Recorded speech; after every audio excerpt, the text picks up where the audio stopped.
نحمده ونستعينه ونستغفره ونعوذ بالله من شرور أنفسنا ومن سيئات أعمالنا من يهد الله فلا مضل له ومن يضلله فلا هادي له ونشهد أن لا إله إلا الله وحده لا شريك له ونشهد أن سيدنا وحبيبنا ومولانا محمدا عبده ورسوله الذي أرسله بالحق بشيرا ونذيرا وداعيا إلى الله بإذنه وسراجا منيرا فقد قال الله تعالى في كلامه المجيد وفرقانه الحميد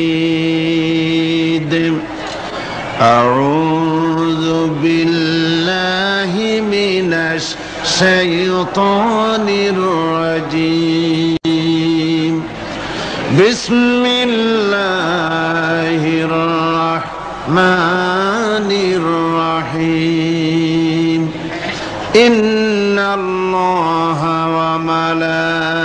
وملائكته يصلون على النبي يا أيها الذين آمنوا صلوا عليه وسلموا تسليما اللهم صل على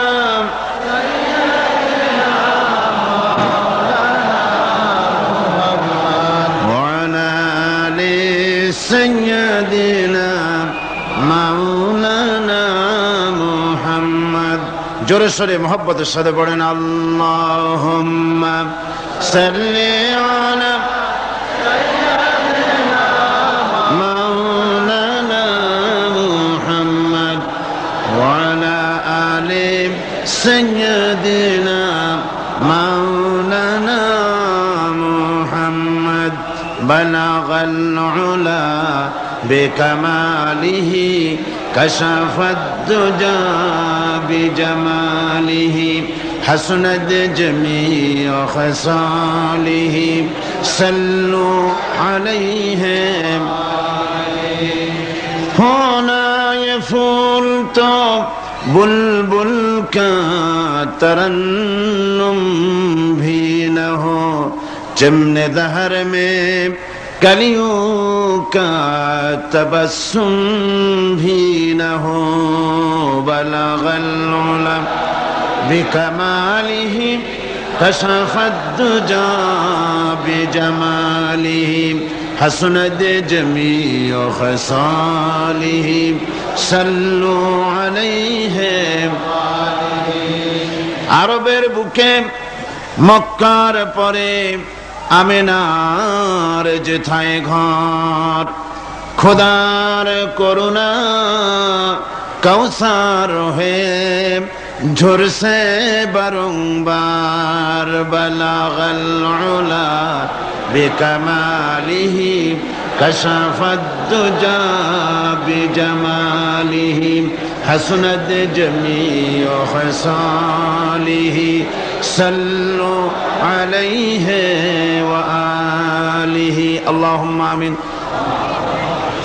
ربنا ظلمنا أنفسنا وإن لم تغفر لنا وترحمنا لنكونن من الخاسرين লক্ষ লক্ষ জনতা নিয়ে কোরআনে কারীম সামনে নিয়ে তোমার দরবারে হাত তুলেছি কয়েকবার দুরুদ ও সালাম পড়ে মেহেরবানি করে দুরুদ ও সালামটুকু সোনার মদিনায় নবী পাকের রওজা মুবারকে পৌঁছিয়ে দাও तमाम পৃথিবীর মাটির নিচে যত মুমিন মুমিনাত শুয়ে আছেন আল্লাহ তাদের আরওয়ার পরে সওয়াব পৌঁছিয়ে দাও রব্বুল আলামিন এ মাহফিলের আয়োজন যারা করেছেন আর শোনার জন্য যারা এসেছেন কিয়ামতের দিন মুসিবতের সময় এ মাহফিল আমাদের সকলের জন্য নাজাতের ওসিলা বানিয়ে দিও আল্লাহ ইয়া রব करम तू अगर करे वो बात जुबां को जो दिल पर असर करे। रब्बना तक़ब्बल मिन्ना इन्नका अंतस समीउल अलीम व तुब अलैना इन्नका अंतत तव्वाबुर रहीम। सुब्हान रब्बिका रब्बिल इज्जति अम्मा यसिफून व सलामुन अलल मुरसलीन अल्हम्दुलिल्लाहि रब्बिल आलामीन। আজকে আসুন আমরা শয়তানের ওয়াসওয়াসা থেকে আল্লাহ পাকের কাছে পানাহ চেয়ে নিয়ে যথারীতি কোরআন থেকে সরাসরি আলোচনা শুরু করি। পড়ুন সবাই পুরুষোচিত কণ্ঠে, সকলে একযোগে পড়েন। আউযু বিল্লাহি মিনাশ শাইতানির রাজীম। বিসমিল্লাহির রাহমানির রহিম। كيف تكفرون بالله وكنتم أمواتا فأحياكم ثم يميتكم ثم يحييكم ثم إليه ترجعون। হে মানুষ, তোমরা কিভাবে কুফরি করো, অস্বীকার করো, আল্লাহর সাথে নাফরমানি করো? কিভাবে করো? যে আল্লাহ তুমি ছিলে মৃত্যু, তোমাকে আল্লাহ পাক জিন্দা করেছেন, এই জিন্দা থেকে আবার মৃত্যু করবেন, আবার মৃত্যু থেকে তোমাদেরকে জিন্দা করবেন, আবার সেই আল্লাহর কাছে তোমাদেরকে ফিরে আসতে হবে। সুতরাং মানুষ জন্মের পূর্বে সব মৃত্যু ছিল, একথা তো আজ বিজ্ঞানসম্মত কথা, বৈজ্ঞানিক সত্য কথা। মানুষ জন্মের আগে মৃত্যু ছিল। কিভাবে? মানুষের উৎপত্তি থেকে এলো, কোরআনে কারীম তা পরিষ্কার করে বলছে। তোমাকে কিভাবে সৃষ্টি করেছে তুমি দেখো। সন্তান মায়ের জরায়ুতে আসার পূর্বে সে ছিল পিতার শুক্রকীট আর মায়ের ডিম্বাণু, অর্থাৎ স্পার্মটোজন এবং ওভাম, এই দুটি জিনিসের মধ্যে সে বিভক্ত ছিল। মায়ের বক্ষপিঞ্জর এবং পিতার পৃষ্ঠদেশ থেকে সবেগে নির্গত এক ফোঁটা পানি দিয়ে আমি আল্লাহ পাক তোমাকে সৃষ্টি করেছি। কোরআনে কারীম বলছে, হাল আতা আলাল ইনসানি হিনুম মিনাদ দাহরি লাম ইয়াকুন শাইআম মাযকুরা। মানুষের জীবনে কি এমন এক সময় এসেছিল না যখন সে উল্লেখযোগ্য বিষয় বস্তু হিসাবে পরিগণিত ছিল না? তোমার নাম ছিল না, পরিচয় ছিল না, কিছুই ছিল না, দুনিয়ার কেউ তোমাকে জানতো না, শুনতো না। আমি আল্লাহ পাক তোমাকে সৃষ্টি করেছি। তুমি কোত্থেকে এলে? কোরআনে কারীম থেকে তা জেনে নাও। আল্লাহ রাব্বুল আলামিন বলেন, ইন্না খালাকনাকুম মিন তুরাবিন সুম্মা মিন নুতফাতিন সুম্মা মিন আলাকাতিন সুম্মা মিন মুদগা। আমি রব্বুল আলামিন তোমাকে সৃষ্টি করেছি, মাটির উপাদান দিয়ে তৈরি করলাম। মা বাপের, পুরুষের স্পার্মটোজন আর মহিলাদের ওভাম দুটোতে মিলে মায়ের গর্ভের ভিতরে নাপাক পানি ফোঁটাকে জমাট রক্তে পরিণত করে দিলাম। এই জমাট রক্তকে গোশত বানালাম, কচি কচি হাড় দিয়ে একটা বডি, একটা স্ট্রাকচার তৈরি করলাম। তারপরে ফাকাসাউনাল ইযামা লাহমা, গোশত দিয়ে, রগ দিয়ে, চামড়া দিয়ে সুন্দর করে ছাউনি দিয়া মায়ের গর্ভের ভিতরে আমি আল্লাহ রব্বুল আলামিন তোমাকে বানাইছি।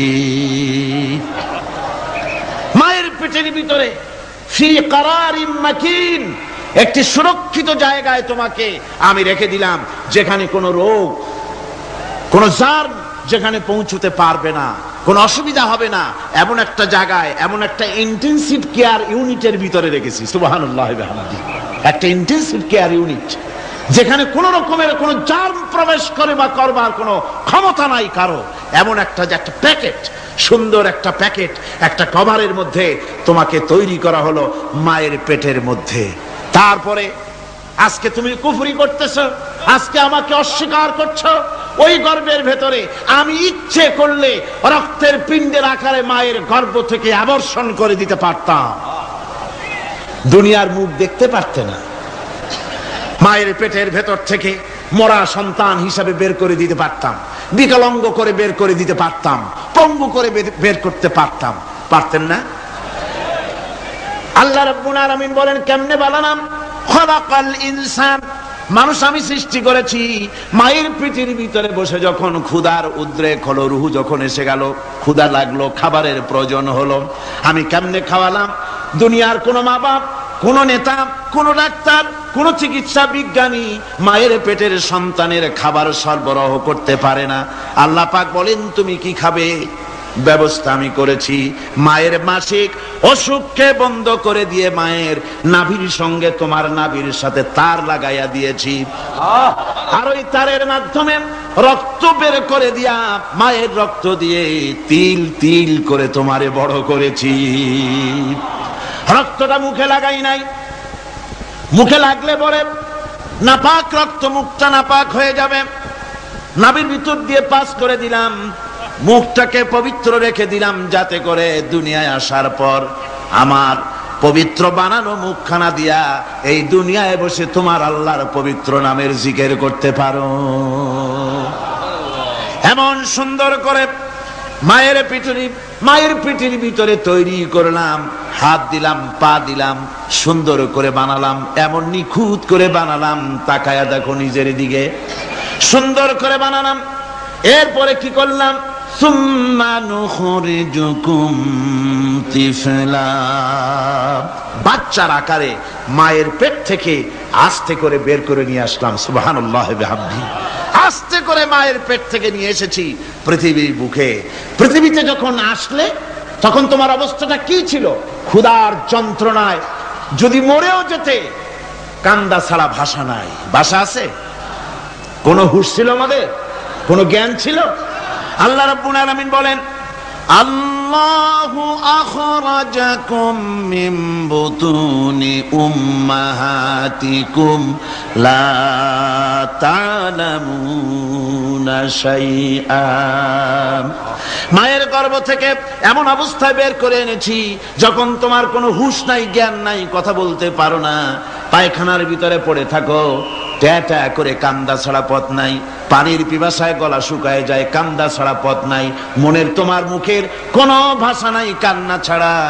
আমি তোমার এমন আল্লাহ, আমি তোমার এমন স্রষ্টা, আমি তোমার এমন রব। তোমার ভাষা নাই বলে মায়ের কলিজার ভেতরে আমি তোমার প্রতি এক দুর্বিনীত মহব্বত পয়দা করে দিয়েছি। তোমার কান্না তোমার মায়ের বুকের মধ্যে শেল বিঁধে যায়। তুমি যখন কাঁদো, কান্নার আওয়াজ যখন মায়ের কানে চলে যায়, হাজারো কাজ ফেলে মা দৌড়াইয়া বাচ্চারে কোলে নেয়। কি খাবে কেউ তৈরি করে না। আল্লাহ রাব্বুল আলামিন বলে বান্দারে, দুনিয়ায় আসার আগে তুমি কি খাবে, খাবারের বন্দোবস্ত আমি আল্লাহ করেছি, আমি এমন স্রষ্টা। তুমি দুনিয়া আসার 6 মাস আগে তোমার মায়ের বুকের ওপরে তোমার খাদ্য গরম করে আমি আল্লাহ রিজার্ভ করে রেখে দিয়েছি। সেই খাদ্য শুধু খাদ্য নয়, রোগের প্রতিষেধক, এটা ওষুধ।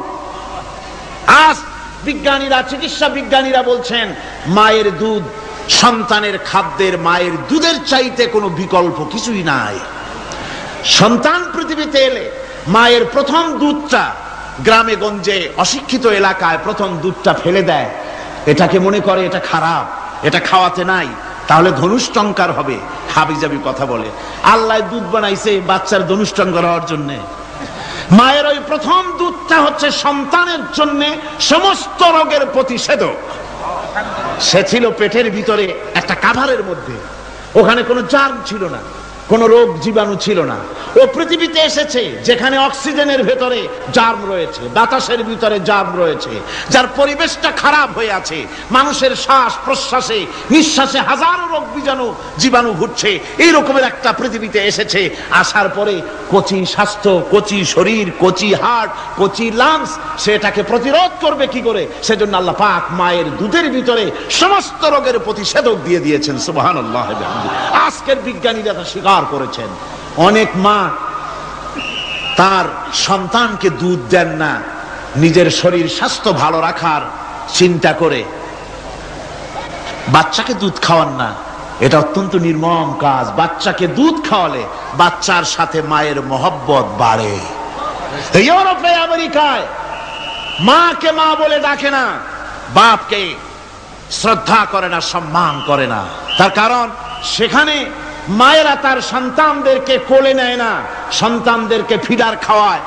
আর আমি নিজের চোখে দেখেছি মায়েরা ইউরোপে আমেরিকায় যখন শপিং এ আসে, তখন রাস্তায় যখন আসে, তখন ওই পুশ চেয়ার গুলিতে বাচ্চাকে শোয়াইয়া বাচ্চা এভাবে পুশ চেয়ারে করে ঠেলে নিয়ে যায়, আর কুত্তার বাচ্চাগুলি কোলে করে ঘুরে বেড়ায়। কুত্তার বাচ্চা কোলে নেয়, নিজের বাচ্চা পুশ চেয়ারে করে ঠেলে। সেই জন্য মায়ের প্রতি সন্তানের মহব্বত হয় না, সন্তানেরও মায়ের প্রতি কোনো শ্রদ্ধা জাগে না। আল্লাহর কি ব্যবস্থা, মায়ের কলিজার মধ্যে মহব্বত পয়দা করে দিয়েছেন আল্লাহ পাক। মায়ের বুকের দুধের ভিতরে আল্লাহ রাব্বুল আলামিন, আল্লাহ পাক বলছেন, আমি মানুষ সৃষ্টি করেছি আর তার সমস্ত প্রয়োজন মিটিয়েছি, তার খাবারের সব প্রয়োজন মিটিয়ে দিয়েছি। দুধটাকে ঘন করি নাই, হজম করতে পারবে না বলে ওই দুধটা সামান্য পাতলা করে দিয়েছি, ওর ভিতরে সামান্য মিষ্টি দিয়েছি। দুধের বোটার ভিতরে একটা ছিদ্র দিলে, চোষা মারলে পরে অনেকগুলি দুধ বেরিয়ে এসে গলাটা আটকে যেত, তোমার কচি কণ্ঠ গলা আটকে যেত, শ্বাস করতে পারতে না। এজন্য মায়ের স্তনের বোটার ভিতরে সূক্ষ্ম সূক্ষ্ম 32টা ছিদ্র করে আস্তে করে দুধ বার করে তোমার জীবন আমি বাঁচাইছি। খলাকাল ইনসান, মানুষ সৃষ্টি করেছি আমি আল্লাহ পাক। সুতরাং যে আল্লাহ পাক এ মানুষ সৃষ্টি করলেন আর মায়ের কলিজার ভিতরে মোহব্বত পয়দা করে দিলেন, সে আল্লাহ পাক বলছেন, খবরদার ওই মাকেও যেন আবার ভুলে যেও না। মাকে সম্মান করে করো, মা বাপকে মোহব্বত করো, তাদেরকে শ্রদ্ধা করো। বউ পাইয়া, সুন্দরী স্ত্রী পেয়ে মায়ের কথা ভুলে যেও না। অনেক সাহেব আছে মায়ের কথা ভুলে যায়, স্ত্রীর কথা অনুযায়ী মায়ের উপরে অত্যাচার করে, এরকমও বহুত আছে। আল্লাহ পাক বলছেন, শোনো, وَقَضَى رَبُّكَ أَلَّا تَعْبُدُوا إِلَّا إِيَّاهُ وَبِالْوَالِدَيْنِ إِحْسَانًا। তোমার প্রভুর পক্ষ থেকে ফয়সালা হয়েছে, চূড়ান্ত সিদ্ধান্ত হয়ে গিয়েছে, আমি আল্লাহর ইবাদতের পর তোমার মা বাপের ইহসান করবে, খেদমত করবে, তাদের জন্য উপকার করবে, তাদেরকে ভালোবাসবে। আল্লাহ রাব্বুল আলামিন বলেন, মা বাবার সঙ্গে কেমনে কথা বলবে, তাদের সাথে কিভাবে আচরণ করবে, আল্লাহ তাও শিখিয়ে দিয়েছেন। আল্লাহ পাক বলেন, ওয়ালা তাকুল লাহুমা ওয়াকুল লাহুমা কাওলান কারীমা। মা বাবার সাথে সম্মানজনক কথা বলো। ওয়াকুল লাহুমা কাওলান কারীমা, সম্মানজনক কথা বলো। মাথায় ঝাঁকি দিয়ে রাগ করে চোখ মোটা করে কথা বলো না। তুমি সন্তান, তোমার জন্য সবচাইতে বড় পীর তোমার আব্বা, তোমার আম্মা, ঠিক কিনা কন? ছেলের জন্য, মেয়ের জন্য, সন্তানের জন্য সবচাইতে বড় পীর কে? বাপ মা। এটা ভালো করে মনে রাখতে হবে। আপনার মাওলানা সাহেবদের দোয়া, পীর সাহেবদের দোয়া কবুল হতেও পারে, নাও হতে পারে, 50-50 সম্ভাবনাও আছে, আবার সম্ভাবনা নাই। কিন্তু মা বাবের দোয়া কবুল হবে 100% সিউরিটি রয়েছে। রাসূলুল্লাহ বলেছেন 3 জনের দোয়া কবুল হবে, মুস্তাজাবুদ দাওয়াত। কয়জনের দোয়া কবুল হবে? আল্লাহ রাব্বুল আলামিনের হাবিব বলেন 3 জনের দোয়া কবুল হবে আল্লাহর দরবারে। তার মধ্যে একজন হলেন মাজলুম ব্যক্তি, যে ব্যক্তি অত্যাচারিত, যে ব্যক্তি মুসাফির, প্রবাসী, তার দোয়া কবুল হবে। আর মা বাপ যদি সন্তানের জন্য দোয়া করে, ওই দোয়া আল্লাহ রাব্বুল আলামিনের দরবারে মঞ্জুর হয়ে যায়। আল্লাহ রাব্বুল আলামিন মা বাপ সম্পর্কে বলেন, মা বাবের জন্য আমার কাছে দোয়া করবি বান্দারা, আমার কাছে দোয়া করবি। দোয়াটা আল্লাহ পাক শিখাচ্ছেন, রব্বিরহামহুমা কামা রব্বায়ানি সাগীরা। পড়েন সবাই, রব্বিরহামহুমা কামা রব্বায়ানি সাগীরা। একটু জিকির করেন, লা ইলাহা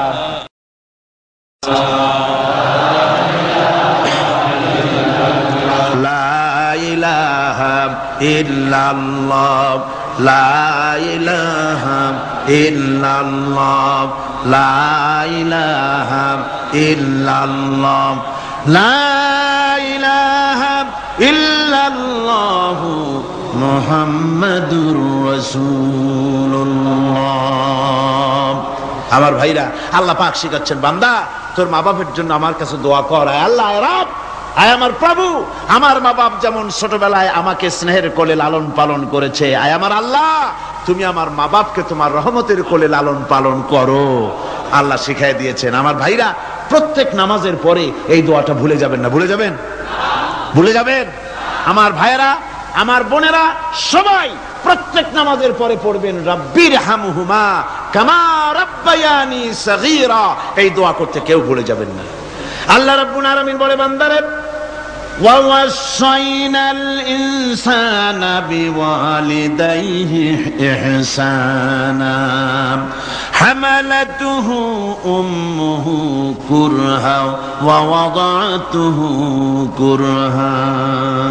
আল্লাহ পাক বলেন, আমি পৃথিবীর সমস্ত মানব মণ্ডলীকে উপদেশ দিয়েছি, মা বাপকে সম্মান করো, শ্রদ্ধা করো, তাদের উপকার করো। তার কারণ হলো তোমার মা তোমাকে গর্ভে ধারণ করেছে অত্যন্ত কষ্টের সাথে। আল্লাহ বলতেছেন, মা তোমাকে গর্ভ ধারণ করেছে অত্যন্ত কষ্টের সাথে, এরপরে তোমাকে ডেলিভারি করেছেন অত্যন্ত কষ্টের সাথে, তোমাকে ডেলিভারি করেছেন। গভীর রাত্রে মানুষ সব ঘুমায় যায়, গর্ভবতী মা ঘুমাতে পারে না, সন্তান পেটের ভিতরে হাঁটু দিয়া গুতা মেরেছে, পা দিয়া লাথি মেরেছে। মা চরম শীতের রাত্রে, প্রচন্ড শীতের রাতে গায়ের লেপটা সরায় দিয়া মা একবার দাঁড়ায় আর একবার বসে, একবার দেওয়ালের সাথে হেলান দিয়া দাঁড়ায়, কষ্ট করে রাতটারে কাটায় দেয়। আবার সারাদিন সংসারের জন্য কাজ করেছেন, রান্না বান্না করেছেন, মা সকলকে খাওয়াইয়া মা শেষের দিকে খেতে গেছেন। যখন নিজে খেতে গেলেন, খাবারের ক্ষুধা নিয়ে, পেট ক্ষুধা নিয়ে খেতে বসেছেন, পেটের ভিতরে সন্তান লাথি মেরেছে, পেটের মধ্যে ঘুষা মেরেছে, হাঁটু দিয়া গুতা মেরেছে, ভরা পেটে, পেটের ভিতরে সন্তান গুতা মারলো হাঁটু দিয়া, মাথা দিয়া। মা ক্ষুধা রয়েছে, পেটে খেতে পারলেন না, বেদনা শুরু হয়েছে। খাবারের থালাটা ঠেলে দিয়ে মা দাঁড়ালেন, বসলেন, চোখের পানি ফেললেন। এভাবে করে মা একটা দুইটা দিন নয়, 10টি মাস পর্যন্ত সন্তানটাকে পেটের মধ্যে নিয়ে, একটা জীবিত মানুষ আর একটা জীবিত সন্তান পেটের মধ্যে নিয়ে নড়াচড়া করছেন, চলাফেরা করছেন। কিতাবের মধ্যে এসেছে, রাতের বেলায় মা যে ঘুমাতে পারেন না, সন্তানের নড়াচড়ার কারণে রাতভর ইবাদত করলে যত সওয়াব পাওয়া যেত, আল্লাহ ওই সওয়াব মায়ের আমলনামায় লিখে দেন। সন্তান পেটে থাকার কারণে খেতে পারে না, পেট ভরে ক্ষুধায় কষ্ট পায় মা, এই জন্যে 10 মাস ধরে রোজা রাখলে যে সওয়াব হতো, আল্লাহ রাব্বুল আলামিন মায়ের আমলনামায় রোজার সওয়াব লিখে দেন। 10 মাস পুরে গেল, সন্তান ডেলিভারির সময় চলে এলো। মায়ের মন বিমর্ষ, সন্তান ডেলিভারি হবে, না জানি মরে যায় নাকি, না জানি অপারেশন লাগে নাকি, কি অবস্থা হবে। মা খেতে পারে না, মুখটা শুকায়া যায়। ডেলিভারির সময় যখন আসে, মা বাবার কাছ থেকে বিদায় নিয়ে যায়, স্বামীকে একান্তে গোপনে ডেকে নিয়ে বলে, প্রাণের স্বামী, দীর্ঘদিন একসঙ্গে ঘর কন্যা করেছি, অপরাধ হয়ে যেতে পারে, আমারে মাফ করে দিও। আমার মনে হয় এবার আমি আর বাঁচবো না। সংসার থাকলো, চাবি থাকলো, সব বুঝে নাও, আমারে মাফ করে দিও।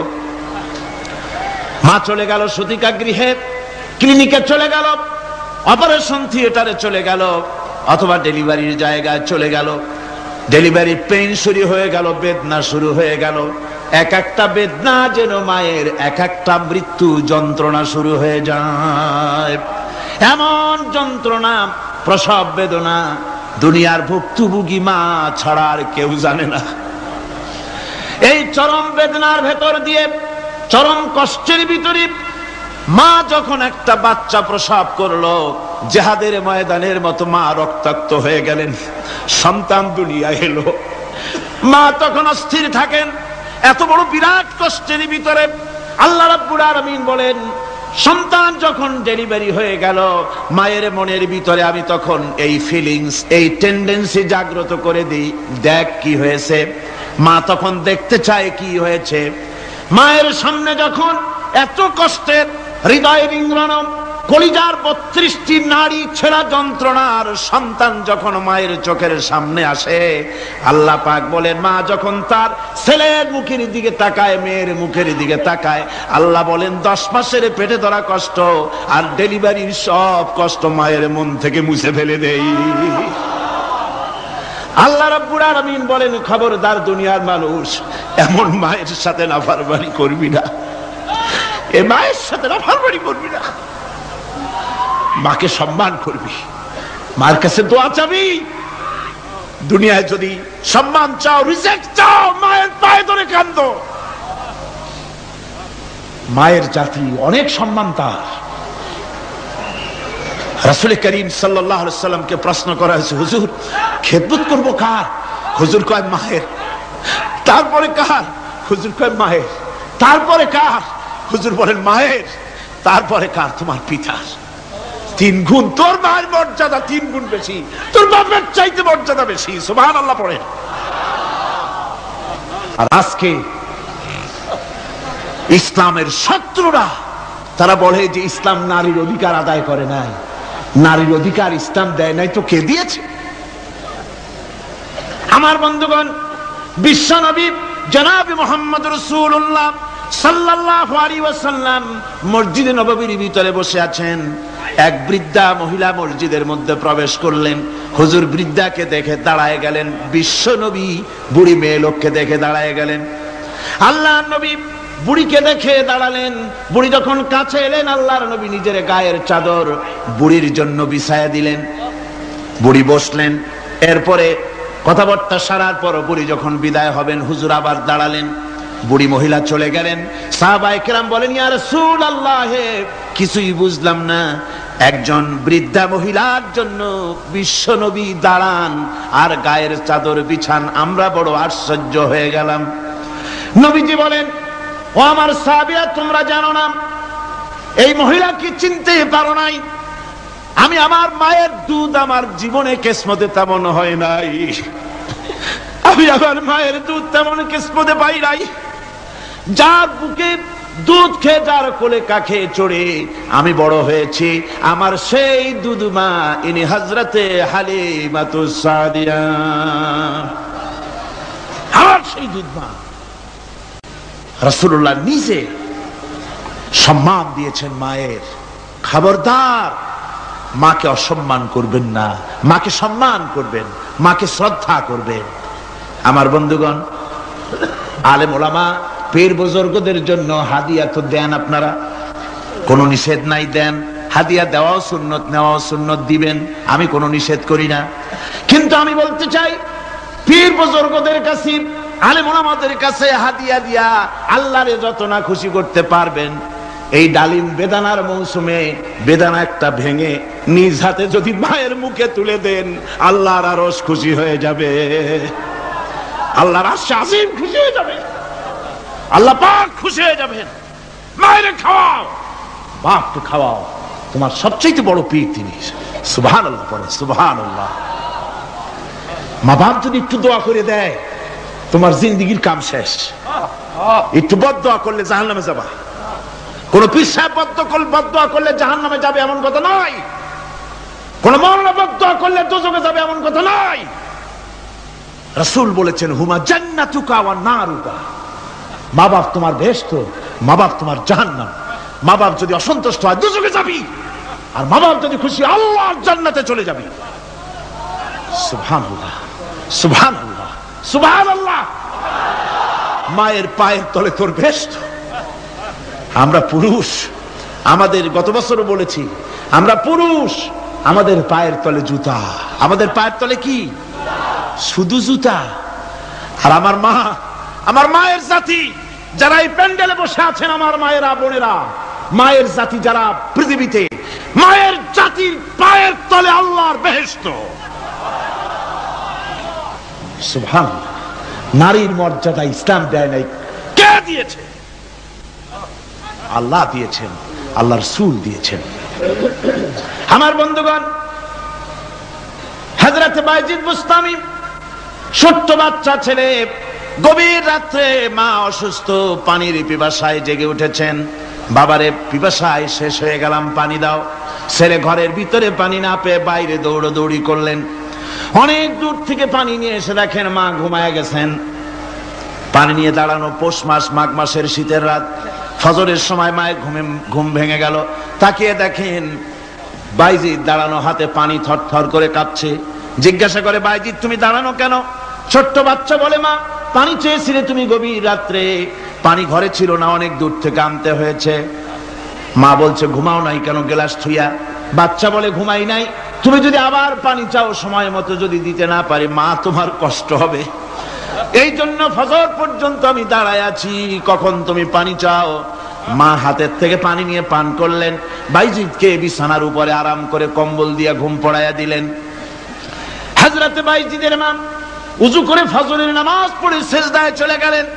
চিৎকার মেরে কেঁদে বলেন, আমার রব, আমার আল্লাহ, আমি আমার বাইজিদের মা, আমি মা হয়ে বাইজিদের জন্য দোয়া করি। বাইজিদ আমার জন্য আজকে যা করেছে, আমি মা, আমার কলিজা ঠান্ডা হয়ে গেছে। আয় আল্লাহ, আমি বাইজিদের জন্য দোয়া করি, তুমি তাকে সুলতানুল আরিফিন বানাইয়া দিও। মঞ্জুর হয়ে গেল আল্লাহ পাকের কাছে দোয়া। আমার ভাইরা, আল্লাহ পাক বলছেন, খবরদার, আমার ইবাদতের পরে মা বাপ, আল্লাহর ইবাদতের পরে কারা? মা বাপ। মা বাপকে সম্মান করো, শ্রদ্ধা করো, মোহাব্বত করো, কিসমত খুলে যাবে, কিসমত খুলে যাবে। মা বাপকে সম্মান করো। হযরত আবু হুরায়রা রাদিয়াল্লাহু তাআলা আনহু রাসূলের সামনে এসে কাঁদতেছেন। হুজুর বলছেন, আবু হুরায়রা কাঁদো কেন? কাঁদো কেন? রাতের বেলা কাঁদো কেন? হযরত আবু হুরায়রা বলছেন, হুজুর আমাকে মা মেরেছেন। হুজুর বলছেন, মা মারলো কেন? কোন অপরাধ করেছো? কোন গোস্তাখি করেছো? আবু হুরায়রা বলছেন, না হুজুর, কোন গোস্তাখি করি নাই, তবে মারলো কেন? হযরত আবু হুরায়রা বলছেন, হুজুর আমি আপনার দরবার থেকে ফিরতে রাত হয়ে গিয়েছিল। মা জিজ্ঞেস করলেন, আবু হুরায়রা এত রাত্রে কোথায় ছিলি? বললাম, আমি ছিলাম যে কদম চুমতে পারলে দুনিয়া ধন্য হয়, সেই দরবারে নববীর কদম মোবারক থেকে আসতে আমার দেরি হয়েছে। আমার মা মুশরিকা, আপনার নাম শুনে তার গায়ে আগুন জ্বলে উঠলো, আমাকে ধরে মারা আরম্ভ করলো। বলল, হয় আমার বাড়ি ছাড়বি, আর না হয় মুহাম্মদ সাল্লাল্লাহু আলাইহি ওয়াসাল্লামের দরবার ছাড়বি। আমি বললাম, আমার মা, তুমি বুড়ি মানুষ, তোমার গায়ে যত শক্তি আছে সমস্ত শক্তি দিয়ে আমারে পিটাও, আমারে মারো। মারতে মারতে আমাকে বাড়ি থেকে তুমি বের করে দাও। তোমার বাড়ি শুদ্ধ, তামাম দুনিয়া ছেড়ে দিতে পারি, আল্লাহর নবীর কদম মোবারক ছেড়ে দিতে পারি না। হুজুর, আমার মা আমাকে গলা ধাক্কা দিয়ে বের করে দিয়েছেন। হুজুর বলছেন, আবু হুরায়রা, তোমার মা তোমাকে মেরেছে, তুমি আমার কাছে নালিশ করছো? আমার তো এখানে ইন্টারফেয়ার করার কিছুই নেই। সুবহানাল্লাহ, সুবহানাল্লাহ। মা তোমাকে মেরেছে, এখানে আমার করার কিচ্ছু নাই। বিশ্ব নবী বলছেন, এত বড় পাওয়ারফুল নবী, লেজিসলেটিভ পাওয়ার, সারে আল্লাহ তাকে বানিয়েছেন শরীয়ত প্রণেতা। কোরআন শরীফ,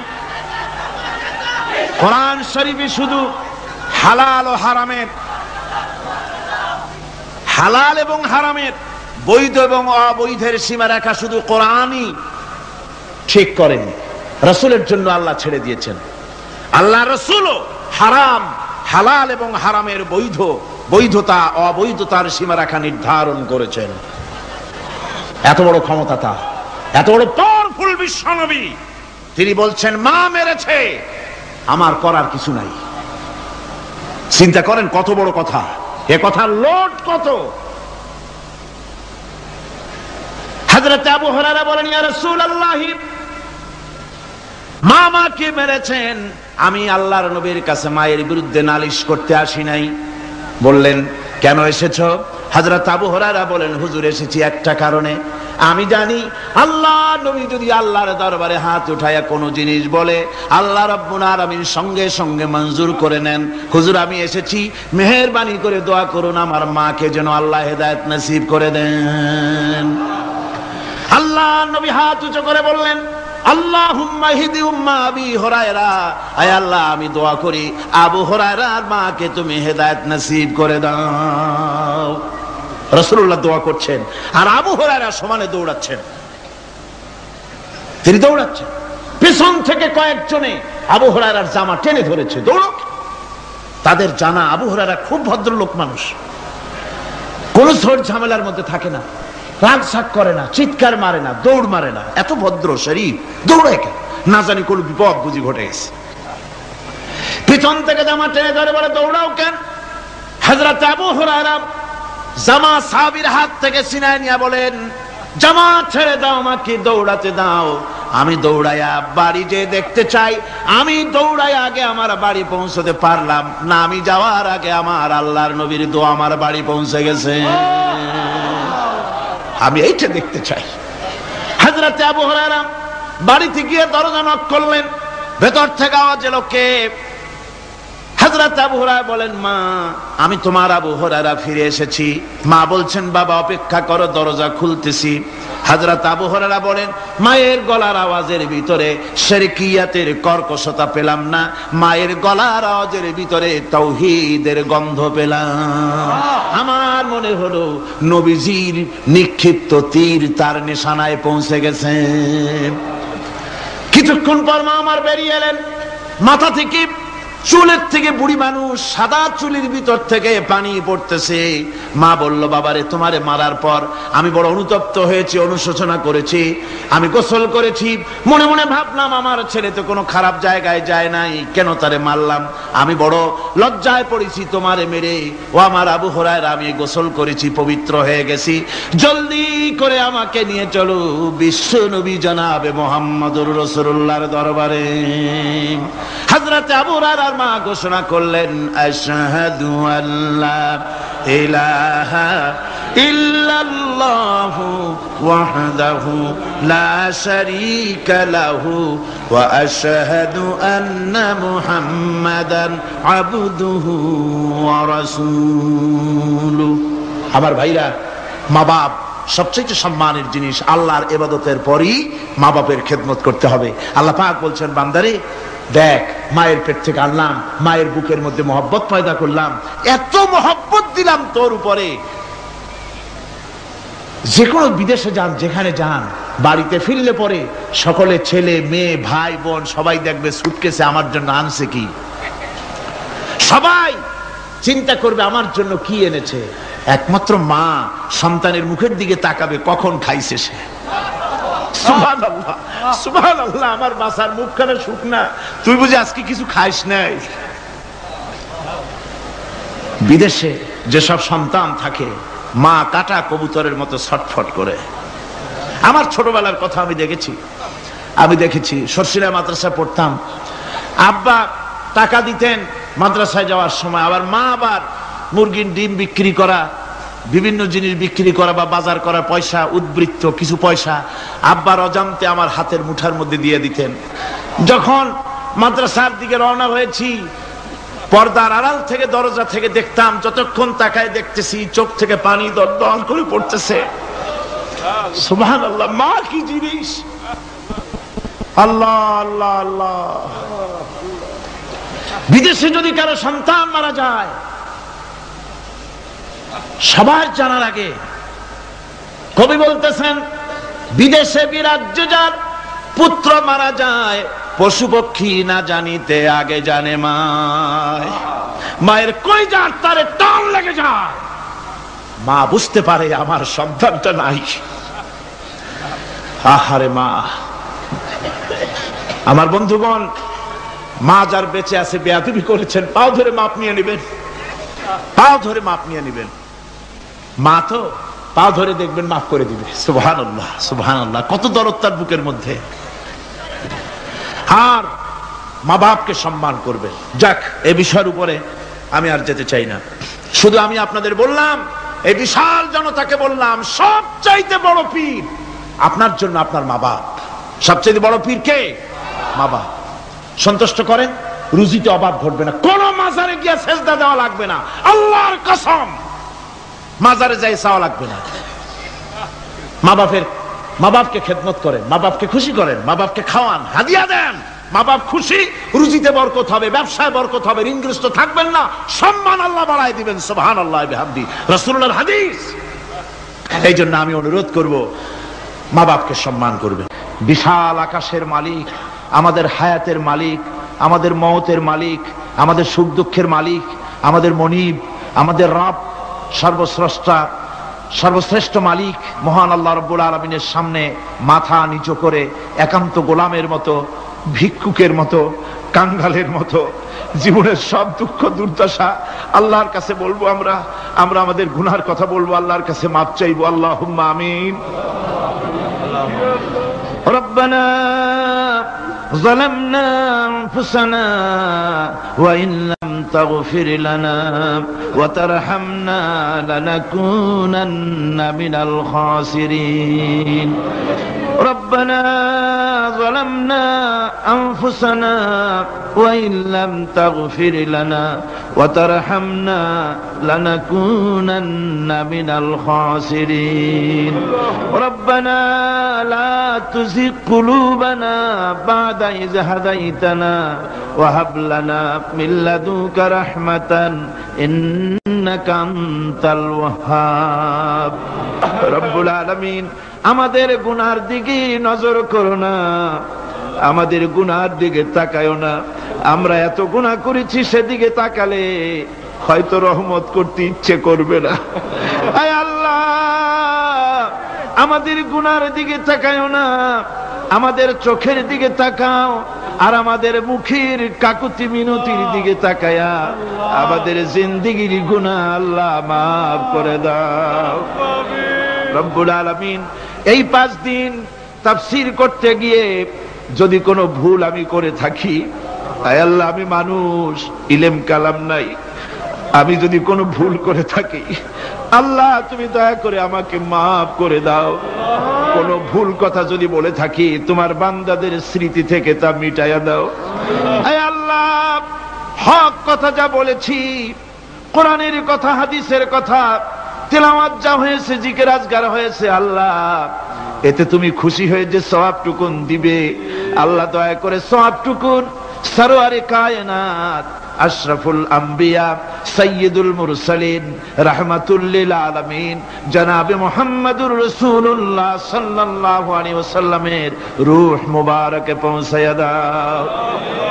রব্বুল আলামিন, তাম পৃথিবীর মাটির নিচে যত মুমিন মুমিনাত শুয়ে আছে আল্লাহ তাদের আরো আর পরে সওয়াব পৌঁছায়া দাও। রব্বুল আলামিন, আমরা বড় গুনাহগার। এই মুহূর্তে মনে পড়ে গেল আমাদের আব্বাজানের কথা, আমাদের মার কথা মনে পড়ে গেল। আল্লাহ, আয় আল্লাহ, আমাদের আব্বাজান যারা কবরে চলে গেছে আমাদের জন্য কত কষ্ট করেছেন আল্লাহ, বাপজানের কবরটাকে বেহেশত বানাইয়া দাও। রব্বুল আলামিন, আব্বার কথা কি বলা যায়? আমাদের মানুষ করার জন্য কত কষ্ট করেছেন, কত মিথ্যা মামলা করেছেন, কত বাড়ি ঘর করে গেছেন আমাদের জন্য। একটা পয়সা নিয়ে যান নাই, কিছু নিয়ে যায় নাই, খালি হাতে চলে গেছে। আল্লাহ বাপজানের কবরটা বেহেশত বানাইয়া দাও।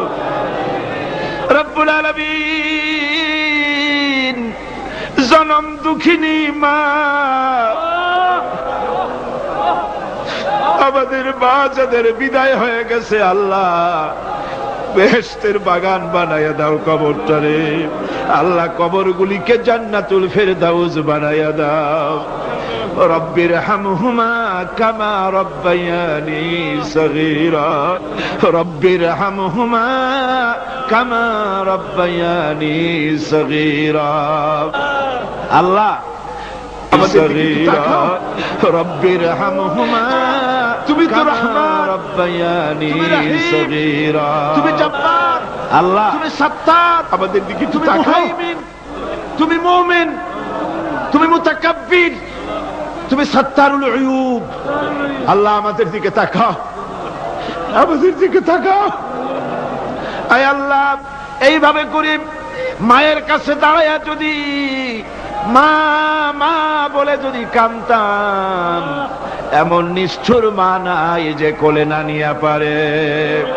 আল্লাহ, মায়ের চাইতে লক্ষ গুণে মায়া তোমার বেশি, আমাদেরকে রহমতের কোলে টেনে নাও। আয় আল্লাহ, যত মানুষ এ মাহফিলে হাত উঁচু করছে, যত গুনাহ আছে আজকের মাঠ থেকে কেউ যেন গুনাহ নিয়ে বাড়ি না যায়। আল্লাহ, আমাদের শিরক গুনাহ মাফ করো, আমাদের বেদাতের গুনাহ মাফ করো, চুরি ডাকাতির গুনাহ মাফ করো, মানুষ হত্যা করার গুনাহ মাফ করো, জিনা করার গুনাহ মাফ করো। বিদায় হয়ে গেছে আল্লাহ রব্বুল আলামিন, বাংলাদেশ আমাদের প্রিয় জন্মভূমি। আল্লাহ, কবরগুলিকে জান্নাতুল ফেরদাউস বানায়া দাও।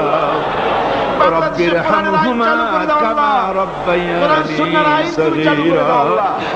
রব্বুল আলামিন, আমাদের দোয়া তুমি কবুল করো আল্লাহ। দোয়া আল্লাহ, আমাদের কান্নার আওয়াজ তুমি শোনো আল্লাহ। কিচ্ছু নাই কান্দা ছাড়া আমাদের কাছে। আল্লাহ, এই মাহফিলে যত যুবক এসেছে, আমাদের দেশের যুবকদের চরিত্র শেষ হয়ে যাচ্ছে আল্লাহ।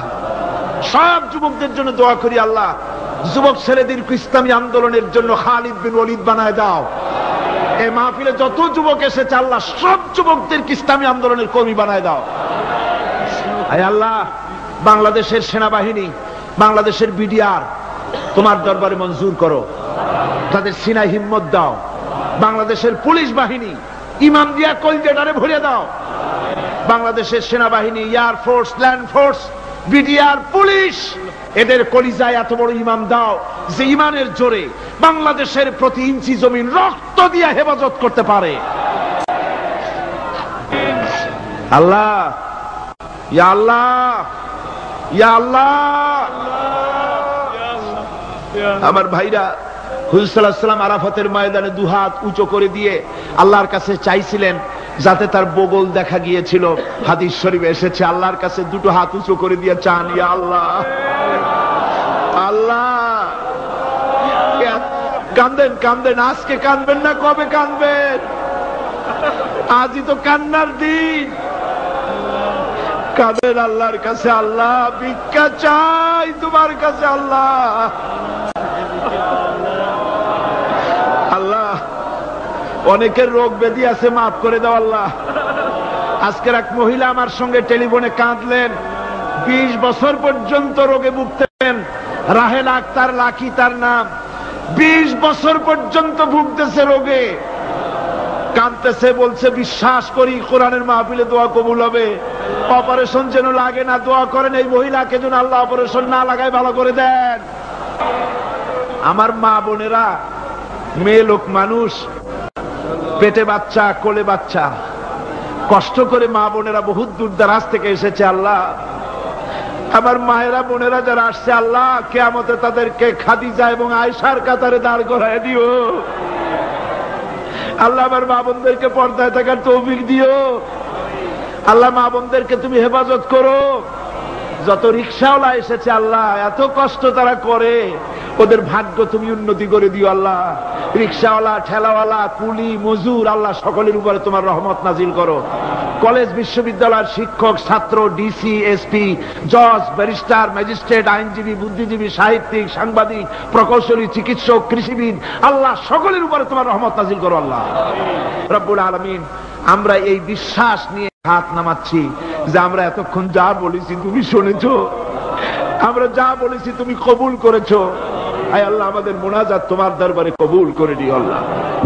সুবহান রাব্বিকা রাব্বিল ইজ্জাতি আম্মা ইয়াসিফুন ওয়া সালামুন আলাল মুরসালিন আলহামদুলিল্লাহি রাব্বিল আলামিন ওয়া জাআল আখিরা কালিমাতিনা ইনদাল মাউত লা ইলাহা ইল্লাল্লাহু মুহাম্মাদুর রাসূল।